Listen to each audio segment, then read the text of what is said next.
Je suis Maude et tu écoutes l'épisode 36 du podcast « S'élever en même temps que son enfant ». Dans l'épisode d'aujourd'hui, je voudrais t'aborder cette question que peut-être tu te poses, avoir un autre enfant, peut-être même un deuxième enfant. Et avec ce sentiment de « mais je suis déjà débordée, alors avoir un second enfant, ça me fait peur ». C'est de cela que nous allons parler aujourd'hui. Salut et bienvenue sur le podcast « S'élever en même temps que son enfant ». Je suis Maude, coach certifiée chez Mercredi, mais surtout maman de 3 enfants. Sur ce podcast, je t'aide à conjuguer la bienveillance avec la réalité de ton quotidien de maman. Utiliser ton choix d'une parentalité bienveillante comme un accélérateur de ton propre développement personnel. T'aider à changer de regard sur les situations que tu vis avec ton enfant pour t'en servir, pour grandir et apprendre sur toi. Salut, je suis contente de te retrouver pour ce nouvel épisode. Alors aujourd'hui, c'est un épisode un peu plus intime. Je vais te partager vraiment des choses que j'ai vécues concernant cette interrogation que peut-être tu peux avoir si tu as un enfant. Te dire, mais quand est-ce qu'on passe au deuxième ? Là, tout de suite, je me sens pas capable d'accueillir un autre enfant. Je me sens déjà débordée avec un. Alors, un autre enfant, recommencer depuis le début, les dents, les réveils nocturnes et tout un toit. Peut-être que tout ça, ça te fait peur. Et bien, c'est exactement ce dont j'aimerais parler aujourd'hui. Voir un petit peu toutes les craintes classiques, on va dire, qu'il peut y avoir derrière. Et te partager mon vécu, t'apporter des pistes de réflexion, comme toujours, sur ce podcast. Et voilà, et te permettre de faire un choix, j'ai envie de te dire, éclairé. Donc, on est parti pour l'épisode d'aujourd'hui. Ce que j'entends très souvent, c'est vraiment une question, une peur qui m'est souvent confiée lorsque je dis que j'ai 3 enfants. Eh bien, soit mes proches, ma famille, des parents que je peux accompagner aussi, se confient souvent à moi et me disent qu'ils se sentent déjà débordés avec un enfant. Alors, ils se demandent comment moi, j'arrive à m'en sortir avec 3. Pour eux, ça leur semble vraiment impossible, vraiment très compliqué. Peut-être que toi aussi, tu te sens tiraillé entre l'injonction de la famille traditionnelle avec 2 enfants. Peut-être que tu veux un autre enfant, mais en même temps, tu ne vois pas comment tu pourrais t'en sortir alors que votre équilibre familial te semble si fragile. Le moindre rhume, la moindre dent qui pointe son nez et c'est reparti pour le chaos. Alors imaginez tout recommencer avec un nourrisson, ça te semble juste insurmontable. Surtout que peut-être toi aussi tu entends parler autour de toi que le passage d'un enfant à 2, c'est dur, c'est vraiment hardcore. Eh bien aujourd'hui, je voudrais te parler sans tabou de tes craintes, te répondre de ce que je pense en mon fort intérieur, comment moi j'ai vécu ces passages de 1 à 2, puis 3 enfants. Et surtout, à la fin, je voudrais t'amener à t'encourager à te poser la vraie question centrale autour du petit deuxième. Alors c'est parti. On va faire le tour des peurs que tu ressens peut-être, tes interrogations, sans tabou et faux semblant. La première chose, c'est « je me sens débordée avec un enfant, alors 2, c'est juste inimaginable ». Peut-être que toi aussi, quand tu vois une maman, un papa avec plusieurs enfants, eh bien tu te dis « respect ». Parce que toi, avec ton enfant unique, eh bien tu te sens déjà complètement sous l'eau. Eh bien la première chose que je souhaite te dire, c'est de comparer ce qui est comparable. C'est-à-dire, ne te compare pas avec des familles où il y a plusieurs enfants. Parce que je vais te partager un secret. Que ce soit lorsque je n'avais qu'un enfant ou aujourd'hui avec 3, eh bien je me sens débordée de la même façon. Et oui, parce qu'en fait, ce n'est qu'en ayant agrandi la famille que je me suis dit, rétrospectivement, en fait, 1 ou 2 maintenant, enfants, ça passe crème. Ce n'est qu'une fois que la famille s'est agrandie que tu peux réaliser qu'un enfant, c'est finalement, entre guillemets, gérable. J'aime pas le terme, c'est pas un dossier, mais gérable dans un quotidien, dans ton quotidien. Et pourtant, ce n'est pas du tout l'impression que tu as, et que moi j'avais, avec un seul enfant. Et c'est normal. Alors pourquoi le sentiment d'être débordé est identique pour 1, 2 ou même 3 ou encore plus d'enfants ? Eh bien pour la simple et bonne raison que la nature a horreur du vide. Avec un enfant, Finalement, il y a du temps de disponible parce que si tu es en couple, vous êtes 2 adultes pour s'occuper d'un enfant. Avec 2 enfants, déjà, tu atteins un certain équilibre dans les forces parents-enfants. À 3, on va se dire, hein, on est proche de l'inconscience avec une infériorité numérique permanente. Et pourtant, le sentiment d'être débordé, il est similaire. Mais pourquoi ? Eh bien, tout simplement parce qu'avec 2, ou plus encore, avec 2 enfants, tu n'as simplement plus le luxe du superflu. Par exemple, repasser le linge, passer l'aspirateur tous les jours bien partout, redisposer les coussins sur le canapé. Quelles que soient tes petites habitudes, là je te parle des miennes, tu vois, mais tu as forcément tes petites habitudes à toi, eh bien tu n'auras physiquement plus le temps de tout faire. Déjà aujourd'hui, tu as déjà fait avec un enfant, tu as probablement déjà dû faire des croix sur certaines choses. Eh bien c'est exactement la même chose en ayant plusieurs enfants. Eh bien, peut-être que tu te dis, oh ouais, bah non, super, tu me vends du rêve, Maud. Mais non, parce qu'en fait, c'est une bonne nouvelle. Parce que ta vie de famille va te conduire naturellement vers le minimalisme, je dirais même l'essentialisme. Parce que finalement, la différence entre moi et mes 3 enfants et un parent avec un enfant unique, eh bien, ce n'est pas le nombre d'enfants. En fait, la différence, c'est l'énergie passée pour les choses. Alors, utiles, certes, on est bien d'accord, je ne remets pas en question ça, mais les choses qui sont non essentielles.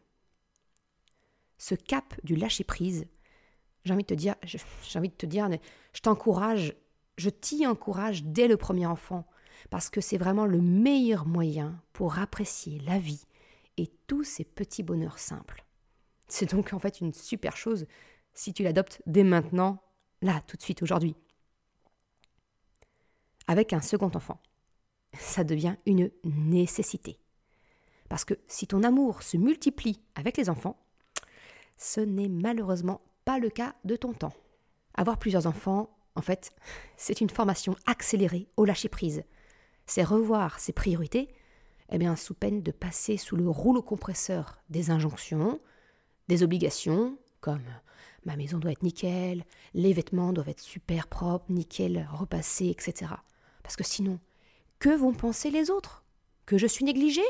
Que je ne prends pas soin de mon conjoint, de mes enfants, de ma maison ? Stop ! Parce que ça, ce sont des pensées qui te mènent dans l'autoroute directe au burn-out parental.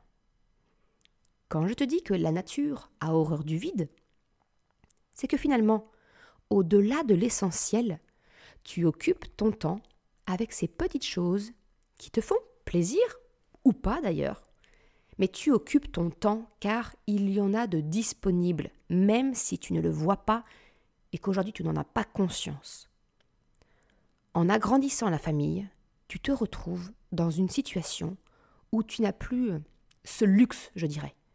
Le temps devient encore plus précieux. Et tu ressens donc cette pression où tu dois vraiment aller à l'essentiel. Donc non, ne te juge pas en te comparant aux familles où il y a plusieurs enfants. Toi, moi, tous les parents, quel que soit le nombre d'enfants, on est tous dans le même bateau. La différence entre nous, c'est ce que l'on a choisi de laisser tomber pour se concentrer sur notre essentiel. Plus tôt, tu auras travaillé ce point, tu l'auras accepté, et mieux tu te sentiras. Et plus facile ton quotidien sera. Alors là, je suis en train de devenir maître Yoda. Mais bref, tu comprends l'idée. Si tu veux un coup de pouce pour vraiment passer ce cap, je peux te proposer de t'inscrire à la liste d'attente de la formation S'élever en même temps que son enfant ou prendre rendez-vous avec moi pour un accompagnement individuel. C'est quelque chose qui est essentiel pour moi quand on devient parent, qu'on fait le choix d'une parentalité. Ça fait partie des choses d'apprendre à faire ses priorités. Bon alors, maintenant que ça c'est dit, je réponds à la deuxième question qui suit logiquement après. C'est cette fameuse croyance que passer de un enfant à 2, c'est une étape compliquée, difficile. Une fois n'est pas coutume, je vais faire honneur à mes origines normandes en te répondant oui et non. En fait, ça dépend. T'es bien avancé avec ça, hein. En fait, Cela dépend de toi, de ton couple, d'où vous en êtes dans votre développement personnel. Je viens de te le partager. Finalement, ce sentiment d'être débordé avec un enfant, il est bien réel parce que souvent on n'a pas conscience de tout le superflu que nous nous imposons. Et attention, ce n'est pas une critique, parce que j'y suis moi-même passée et j'ai chèrement payé la leçon, crois-moi. Alors, si mon petit partage te permet de prendre un raccourci, autant que mon expérience et mes prises de conscience servent à d'autres pour se faciliter la vie plus rapidement et surtout moins douloureusement. Alors oui, passer de 1 à 2 enfants, cela peut être dur. On va pas se mentir, accueillir un enfant, finalement, c'est accepter de mettre en péril un équilibre durement acquis. Mais ce déséquilibre, finalement, tu l'as déjà appris avec ton premier enfant. Parce que avant cela, le tout premier déséquilibre que tu as connu, eh bien, c'est de te mettre en couple. C'est vivre sous le même toit avec une personne, certes, que tu aimes, mais qui n'a pas les mêmes besoins, qui n'a pas les mêmes valeurs que toi, la même façon de communiquer ou de vivre ses émotions. Alors tu vois, vivre en couple, accueillir 1 ou 2 ou 3 ou plus d'enfants, eh bien c'est finalement accepter un déséquilibre sans savoir combien de temps cela prendra pour en retrouver un nouveau. Et plus la famille est grande, composée de personnes, plus il y a d'êtres humains avec qui, justement, il faut composer, eh bien plus tu augmentes potentiellement la difficulté de voir émerger un compromis entre les besoins de chacun. Donc oui, on ne va pas se mentir, passer de 1 à 2 enfants, c'est pas un changement mineur qui passe crème, non. Mais j'ai envie de te dire que finalement, c'est comme tous les changements que tu connais dans la vie. Comme je te l'ai partagé dans la première partie de cet épisode, tant que tu n'as pas réglé certains trucs avec toi-même, définis ce qui t'est essentiel, fais le tri de ce qui provient des injonctions liées à ton éducation, à la société, que tu n'as pas lâché prise sur certaines choses, eh bien oui, ça sera dur.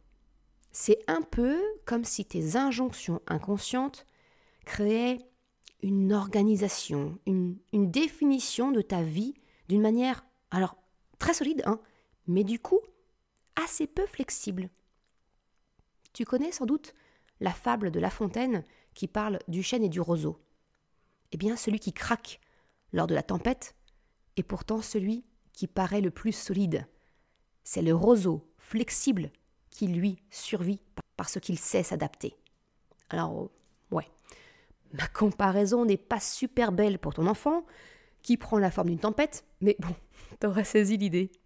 Ce que je voudrais, c'est qu'à la fin de cet épisode, tu t'interroges finalement sur ce qui t'est essentiel, afin de te permettre de te créer un espace de flexibilité. C'est cet espace qui te permettra de vivre plus sereinement aujourd'hui, et peut-être demain, accueillir un nouveau membre de la famille, sans avoir l'impression de te prendre une vague de 3 mètres de haut. Donc en acceptant ce déséquilibre temporaire, en ayant travaillé sur toi et ce qui t'est essentiel, eh bien finalement, passer de 1 à 2 enfants, ce n'est finalement pas si difficile que cela peut y paraître. Parce qu'en y réfléchissant bien, avec un second enfant, eh bien tu sais déjà à quoi t'attendre les premiers mois. Il n'y a plus cet effet de surprise, de l'inconnu, de ce que signifie réellement la maternité. Alors certes, chaque enfant est unique. Ils ont tous des rythmes, des personnalités, des réactions différentes. Entre mes 2 premiers, je l'ai appris à mes dépens. L'un était un oiseau du matin, genre 6h30, c'était vraiment les jours de grasse mat. Et l'autre, eh bien un oiseau de nuit. Dormir avant 23h, non, ça c'est pour les faibles, non. Alors autant te dire que le nombre de fois où ils ont été synchrones pour une sieste, tout le temps où ils ont été capables de faire une sieste, je les compte sur les doigts d'une seule main. Mais en fait, l'arrivée de ma fille, qui est donc mon second enfant, finalement j'étais rodée au rythme de la nuit. Et ça m'a même, quand je te dis de faire le tri sur l'essentiel, à ce moment-là, j'ai pris la meilleure décision de ma vie, dire merde à l'injonction de faire dormir bébé dans son lit, dans sa chambre. Là, j'ai dit non, j'accepte le cododo, pas de problème. Je maîtrisais l'art des couches à la lueur d'une veilleuse en 3 minutes top chrono. Je savais très bien que les 3 premiers mois, voire un peu plus, fallait vraiment que je passe en mode survie. Je savais combien de vêtements j'avais réellement besoin pour elle. Enfin, voilà, plein de choses que toi aussi tu as appris forcément avec ton premier. Inconsciemment ou non, tu as déjà acquis beaucoup de connaissances.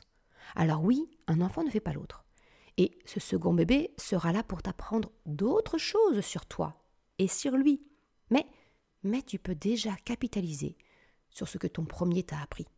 Alors non, un second enfant, ce n'est pas si difficile si tu réalises tout ce que tu as déjà appris. Alors c'est maintenant que je vais te partager mon vécu. Je t'en ai déjà parlé dans différents épisodes, c'est pas un secret. C'est avec ma fille que j'ai appris les plus grandes leçons. Alors, je te rappelle vite fait le contexte et la naissance de mon premier. Avec Chocapic, j'ai fait le choix d'une éducation bienveillante à sa naissance. Mais tout ça, ça restait finalement assez théorique. Et puis, Choupinette est arrivée dans nos vies beaucoup plus rapidement que prévu. Alors oui, nous voulions d'autres enfants, mais tu vois, Chocapic venait tout juste de souffler sa première bougie. On n'était pas fermé à l'idée d'un second, mais pas spécialement maintenant, clairement. Eh bien non, elle en a décidé autrement, et heureusement, parce que j'étais très loin de mon recul et de qui je suis aujourd'hui. J'étais encore pétrie de principes, d'injonctions de la société, de carcans que je m'imposais toute seule, comme une grande, qui provenaient de mon éducation, des modèles que j'avais eus et que je voyais autour de moi, de ce que la société me demandait. Tu la connais, cette fameuse phrase, travailler comme si tu n'avais pas d'enfant et t'occuper de ton enfant comme si tu n'avais pas de travail. Eh bien, j'avais aussi toutes ces injonctions carriéristes, patriarcales, qui me semblaient à l'époque tout à fait normales. Pour moi, être carriériste en étant une femme forte, c'était une forme de féminisme. J'étais désirable, indépendante. Je prenais soin de mon mari, de ma maison, de mon apparence physique. Mais qui prenait soin de moi? De celle qui était cachée bien au fond. Certainement pas la mode de l'époque. Oh non, crois-moi. Et voilà, ma Choupinette, elle est arrivée dans ce contexte 21 mois après son frère. Et avec un mode d'emploi très éloigné de son frère. Comme je te disais, un oiseau nocturne, très sensible à la lumière. C'est que vers ces 4 mois qu'on a compris qu'elle, il lui fallait le noir complet pour pouvoir s'endormir. Contrairement à son frère, qui lui avait besoin au contraire de voir la nuit. C'était aussi un bébé qui refusait catégoriquement toute forme de tétine, biberon, sucette. Rien. Autant te dire que ma reprise du travail à ces 3 mois n'a pas du tout été sereine. Et en grandissant, elle avait une affirmation de caractère déjà beaucoup plus marquée et tranchée que son frère. Ce qui est toujours le cas aujourd'hui. Je me revois encore sur le calage de ma salle de bain, seule avec 2 enfants, en larmes. Mon conjoint était déjà parti au travail, l'heure qui tournait, et ma fille, butée, en slip et t-shirt, refusant de s'habiller du haut de ses 18 mois. Des crises, des blocages, tu les connais ceux-là. Plus de 30-45 minutes pour partir dans la course, le stress, en retard au travail, les remarques que je me prenais. Ah ouais, j'ai grave morflé à la naissance de mon second enfant. Mais pas à cause d'elle. Pas à cause du fait qu'ils étaient 2 et moi toute seule. Non. Ce serait faux. C'est complètement faux. J'ai morflé parce que j'étais rigide, parce que mon organisation, elle était carrée. J'essayais de proposer des choix, pensant que c'était ça, la flexibilité. Que nenni, le doigt dans l'œil jusqu'au coude. Non, j'ai morflé à la naissance de mon second enfant, parce que je n'étais pas au clair avec moi-même, sur ce qui m'était essentiel et ce qui était des injonctions que je m'imposais. La genèse de ce podcast, du site Mercredi, de la formation qui arrive, de mon métier finalement aujourd'hui, je le dois à ma fille. C'est elle qui m'a contrainte de me poser les bonnes questions. C'est grâce à toutes ces remises en question que j'ai débuté ce travail sur moi, le fameux développement personnel. Le passage de 2 à 3, finalement, ça a été beaucoup plus facile. Et la conclusion facile, ce serait de penser que c'est parce que ma fille était plus difficile, entre guillemets. Je déteste ce mot, mais voilà, tu comprends l'idée. On pourrait faire le raccourci de se dire que c'était parce qu'elle était plus difficile que ses frères. Mais il n'en est rien. Ils ont tous les trois, leur caractère. Ils m'ont chacun amené à des prises de conscience. Mais avec mon premier, avec la supériorité numérique de facto que nous avions, mon mari et moi, eh bien j'ai pu continuer à me mentir sur ma capacité à tout gérer, à refuser les remises en question. Mais pas avec 2 enfants. Choupinette m'a permis d'ouvrir les yeux, avec violence parfois, sur mes priorités. Si elle n'était pas arrivée d'elle-même, sincèrement, je ne sais pas si j'aurais eu le courage de créer le déséquilibre qu'engendre un nouvel enfant. J'aurais sans doute été pétrifiée de m'exposer à devoir faire voler en éclats mes faux semblants, mes injonctions. Et je serais finalement passée à côté d'elle, mais aussi de toute l'évolution qu'elle a su créer en moi, en mon mari, en notre couple, et tu vois, aujourd'hui aussi, dans ma vie professionnelle. Alors Krapopoulos, mon petit dernier, mais il est juste arrivé dans un contexte beaucoup plus serein, parce que j'avais avancé sur moi. La définition de mon essentiel, de mes priorités, j'avais déjà lâché du lest. Et je savais que je devrais en lâcher de nouveau. J'étais préparée à cela. En fait, j'étais un chêne transformé en roseau. Alors oui, son arrivée a été relativement facile à absorber, parce que Choupinette avait fait un travail incroyable en amont. J'avoue, c'est un peu avec émotion que je m'ouvre à toi ainsi, que j'expose ma vie privée, ma fille, mais vraiment je lui dois énormément. À sa façon, elle m'a sauvée d'une vie qui aurait été triste et terne. Alors, c'est ce que je souhaite que ma fille entende si un jour elle tombe sur cet article et cet épisode. Mais ce que je voudrais que tu en retiennes, toi, ce n'est pas de 1 à 2 que cela est difficile. Ce qui est dur, c'est d'évoluer. Que ce soit par l'arrivée ou non d'un enfant. Et cette évolution, c'est pourtant un grand cadeau. Ça me fait penser à une citation que j'avais croisée un jour et qui avait vraiment résonné très fort en moi. Ça disait « Toute véritable transformation sera précédée d'un grand moment d'inconfort. C'est là le signe que tu es sur le bon chemin. » C'est QFD. Une autre crainte que j'entends souvent, c'est le sentiment de déloyauté vis-à-vis de son aîné, de la culpabilité de ne plus être aussi présente et disponible pour lui à l'arrivée d'un second enfant. On va pas se mentir, c'est mathématique.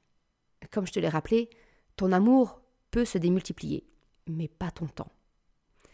Mais j'aimerais que tu prennes maintenant le temps de réfléchir concernant ton sentiment de culpabilité, de déloyauté vis-à-vis de ton aîné.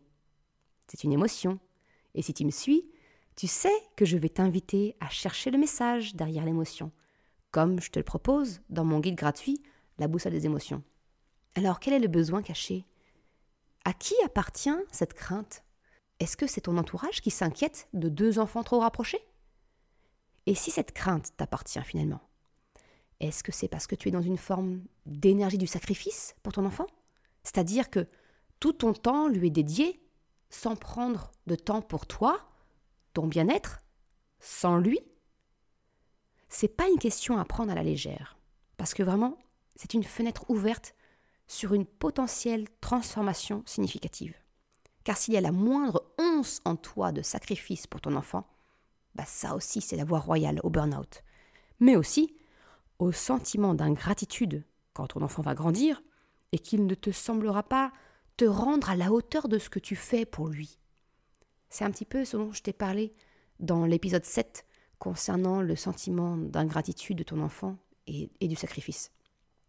Je te mettrai le lien en description si tu souhaites l'écouter.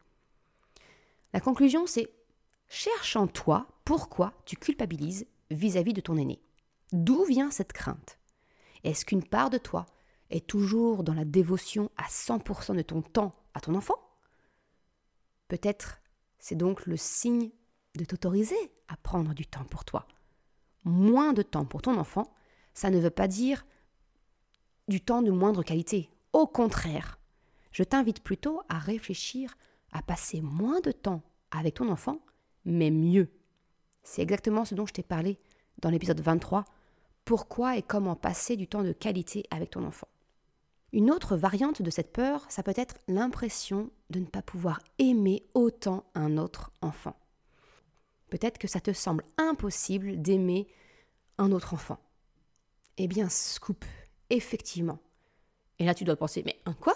Mais c'est affreux de moins aimer un de ses enfants, d'avoir un chouchou, un enfant préféré. Non, c'est pas du tout ce que j'ai dit. comme tes enfants sont uniques, eh bien l'amour que tu ressens pour chacun de tes enfants l'est également. Alors, je ne peux pas dire que je ressens le même amour pour mes enfants. C'est un peu difficile à mettre en mots, et je veux pas que tu me comprennes de travers, ou pire, que mes enfants me comprennent de travers si un jour ils écoutent.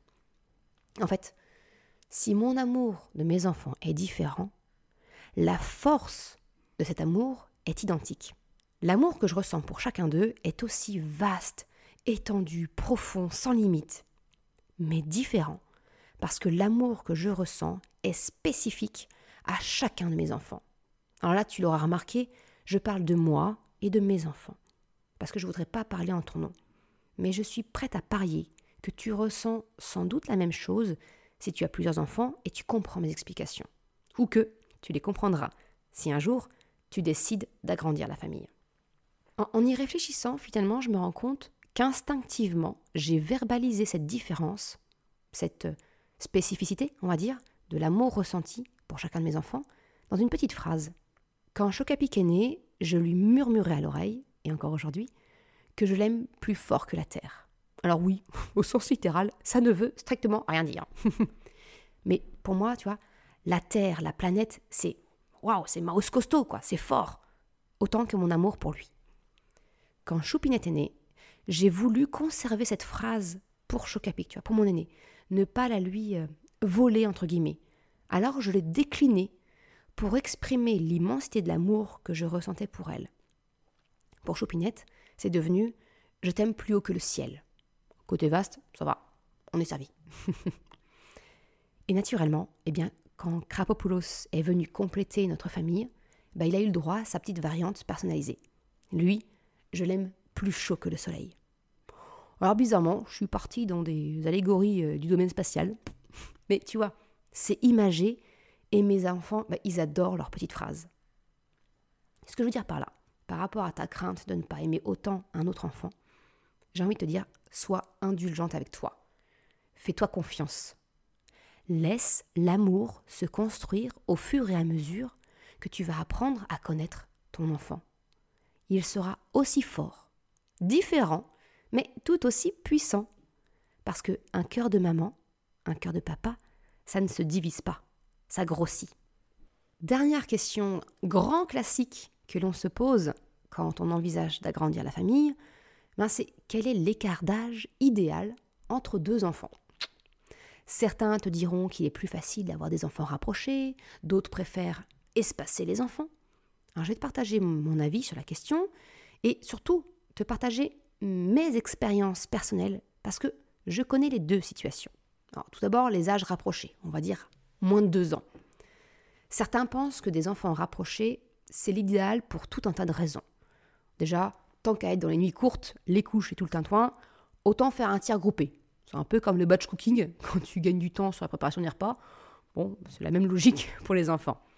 En fait, c'est quitte à vivre une période de déséquilibre, autant tout faire en une fois, et puis après, on peut souffler.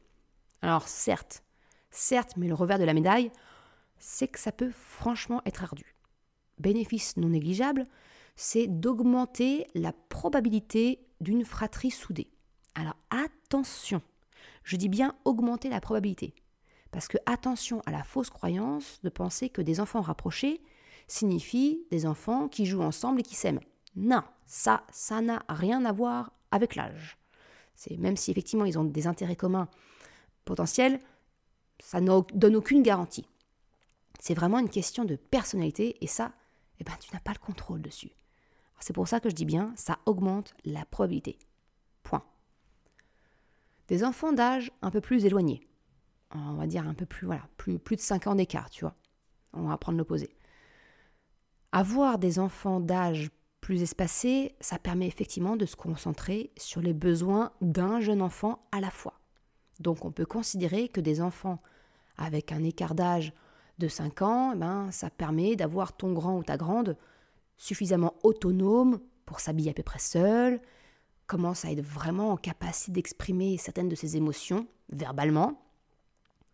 La difficulté essentielle, selon moi, finalement, c'est un peu le sentiment de revenir en arrière en repartant avec un nourrisson qui se réveille naturellement la nuit, les couches à changer, les siestes qui coupent le rythme de la journée, etc. Finalement, tu vois bien, il y a des avantages et des inconvénients aux deux situations. Raison pour laquelle beaucoup pensent que le compromis d'âge est une bonne solution. On coupe la poire en deux, grosso modo 3 ans d'écart. En fait, c'est quand le grand va à l'école et que le bébé arrive.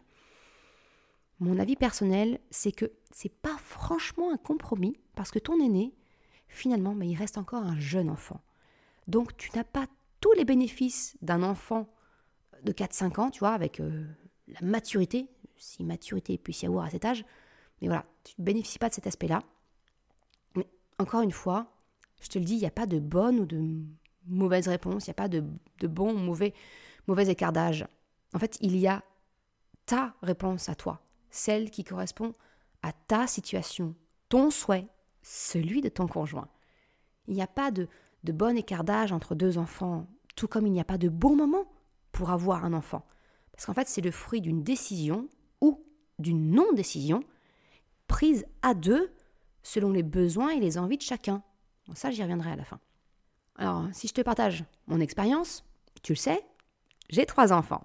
Donc, avec des écarts d'âge assez variés, mes 2 premiers donc ont moins de 2 ans d'écart, on peut les qualifier de rapprochés. Mon grand et mon dernier ont finalement 5 ans d'écart, ce qui commence à être un peu éloigné. Et entre ma fille et mon petit dernier, il y a 3 ans et demi d'écart, ce qui correspond grosso modo à la moyenne de la société. Mais autre expérience que je peux te partager, c'est que moi-même, j'ai un frère. Un frère de 10 ans, mon cadet. En fait, j'ai été pendant 10 ans fille unique, pour des raisons qui sont propres à mes parents, mais finalement, je suis devenue grande sœur à l'âge de 10 ans.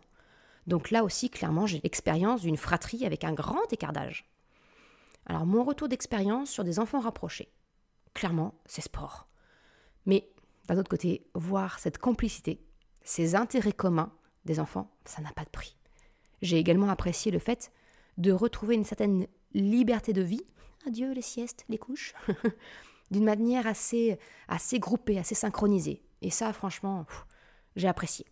L'écart d'âge, 3 ans d'écart d'âge entre 2 enfants, qui semble être dans la norme de la société, avec le recul, tu l'as peut-être déjà compris, c'est pas l'écart d'âge qui a ma préférence. Mais ça, encore une fois, c'est un choix très personnel. Et quelquefois, ce n'est pas du tout un choix. Parce que la vie, elle a son lot de surprises, bonnes ou mauvaises, malheureusement. Quand Krapopoulos est né, donc tu l'as compris, Choupinette avait 3 ans et demi. Alors niveau maturité émotionnelle et verbalisation, on n'y était clairement pas. C'était pas encore hyper développé. Et j'ai trouvé ça super difficile de subvenir aux besoins de ma fille et de mon fils, qui étaient tous les deux des jeunes enfants. Mais comme elle avait 3 ans, elle allait à l'école, c'est comme si j'avais une idée inconsciente qu'elle était grande. Sauf que elle ne l'était pas du tout, elle était jeune encore. Du coup, elle a un peu pâti de mes préjugés, de la pensée plus grande qu'elle n'était. Et chose que je n'ai pas du tout ressentie entre mon aîné et elle, il n'y avait que 2 ans d'écart, donc naturellement dans ma tête, Chocapic avait 2 ans, 2 ans et demi, quand ma Choupinette était plus jeune. Bien sûr que je le voyais pas grand, je savais qu'il était petit, tu vois. Mais mon inconscient m'a un peu joué des tours avec 3 ans et demi d'écart. C'était vraiment un faux ami. Par contre, côté complicité, j'ai retrouvé des similitudes avec 2 enfants rapprochés. Effectivement, ils jouent encore aujourd'hui assez facilement ensemble. Ils ont toujours des centres d'intérêt communs. Alors finalement, voilà, moi je me rends compte que 3 ans d'écart, selon ma propre expérience, c'est pas... Je retrouve les avantages des enfants d'âge rapproché sans pour autant avoir les bénéfices que j'ai constatés avec 5 ans d'écart. Tout en, je te le rappelle, cumulant cet effet pervers de croire que mon enfant est grand. Mais encore une fois, ça n'engage que moi. 5 ans d'écart. Alors tu vois, donc mon grand et mon dernier ont 5 ans d'écart. Pile poil, à 1 mois près. Ce que j'apprécie le plus, clairement, c'est l'autonomie de mon grand, qui peut lui aussi prendre le relais avec son petit frère. Alors clairement, ça c'est vraiment appréciable au quotidien. Et c'est une forme de responsabilisation qu'aime beaucoup mon aîné. Le point négatif, c'est qu'ils ont moins de points communs pour jouer. C'est compliqué de trouver un jeu de société qui satisfasse le plus grand et le plus petit. Alors Chocapic est très conciliant.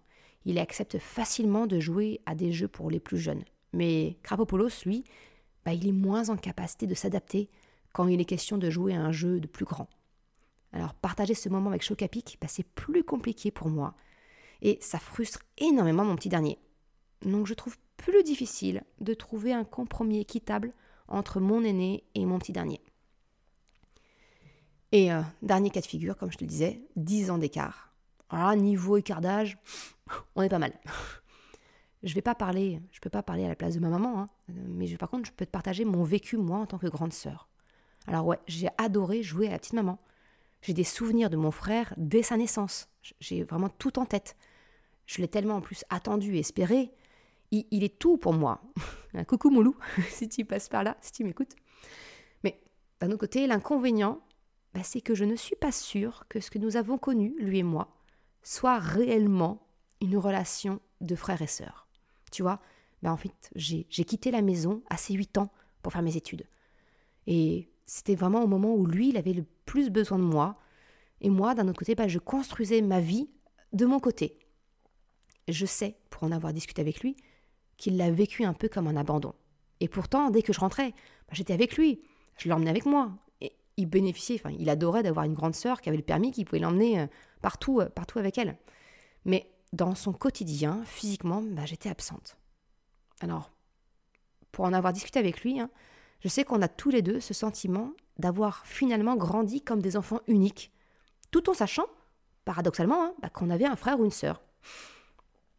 Voilà, j'ai envie de te dire, notre lien aujourd'hui, il est unique. C'est pas une relation de frère et sœur comme mes amis peuvent me le décrire, non. Mais bon, j'ai un frère.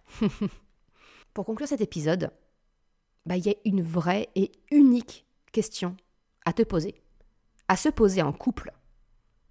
Désires-tu vraiment un second enfant? Et alors toutes les petites questions qui sont derrière. Pour quelles raisons souhaites-tu un autre enfant? Parce que c'est la norme? Parce que tu as peur peut-être du regard des autres si ton enfant reste un enfant unique? Pour peut-être que ton enfant ne soit pas seul? Et j'ai envie de te dire, là, les amis, c'est tout aussi bien, parce qu'au moins il les choisira. Pour quelles raisons ne souhaites-tu pas un autre enfant? Est-ce que justement c'est par peur? Et en quel cas, j'espère que cet épisode te permettra de creuser un peu ce sentiment. Et puis, si c'est ton souhait de ne pas avoir de second enfant, j'ai envie de te dire, c'est tout à fait légitime. Libère-toi de l'injonction de la société. De la même façon que nous devons nous libérer de cette injonction d'avoir des enfants parce que nous sommes en couple. Et puis quelquefois, on ne choisit pas. Parce que tout ne se contrôle pas, ne se décide pas. Quelquefois, on n'a pas le choix. On n'a pas d'enfant, c'est pas un choix. On n'a pas de deuxième, et c'est pas un choix, c'est subi. C'est ça aussi. C'est ça aussi la vie. Alors je me rends compte que cet épisode, il est beaucoup plus personnel, nettement moins léger. Mais c'est ça aussi la parentalité couplée au développement personnel. Se poser les questions, les remises en question, qui peuvent être profondément inconfortables, mais qui font grandir. Je te remercie d'avoir écouté cet épisode jusqu'à la fin. Comme d'habitude, tu retrouveras une retranscription sur le site mercredi.com. Je te mets le lien en description.